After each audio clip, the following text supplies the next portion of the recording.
Ronnie Coleman the greatest of the all time என்கிற பட்டத்துக்கு சொந்தக்காரனான ஒரே ஒரு மனுஷன். இந்த உலகம் பார்த்ததிலேயே one of the best body builder. 8 முறை தொடர்ச்சியாக மிஸ்டர் ஒலிம்பியா போன்ற பல சாதனைகள். தன்னுடைய கடினமான இந்த உழைப்புக்கு பின்னாடி பல முயற்சிகளும் பல சாதனைகளும் இருக்கு. ஆனா கோல்மனோட இன்றைய இந்த பரிதாபமான நிலைமைக்கு தன்னுடைய அதே விடாமுயற்சியும் விடா உடற்பயிற்சியும் தான் காரணம். 1996ஆம் ஆண்டு மிஸ்டர் ஒலிம்பியாவுக்காக தயாராகிக் கொண்டிருக்கும் போதுதான் கோல்மனோட வாழ்க்கையே தலைகீழமானது. கடினமான உடற்பயிற்சியின் இடையில் கோல்மனோட ஸ்பைனல் கோர்ட் டேமேஜ் ஆகுது. ஆனா அதை ஒரு பெரிய விஷயமா அவர் எடுத்துக்காம தொடர்ச்சியா உடற்பயிற்சிய செய்துட்டே இருக்காரு.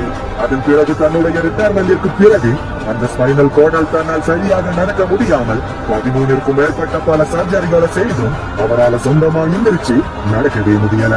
இருந்தாலும் அந்த மனுஷ மனம் தளராம தன்னுடைய 60வது வயசுலயும் உடற்பயிற்சிகளை செய்துட்டுதான் இருக்காரு.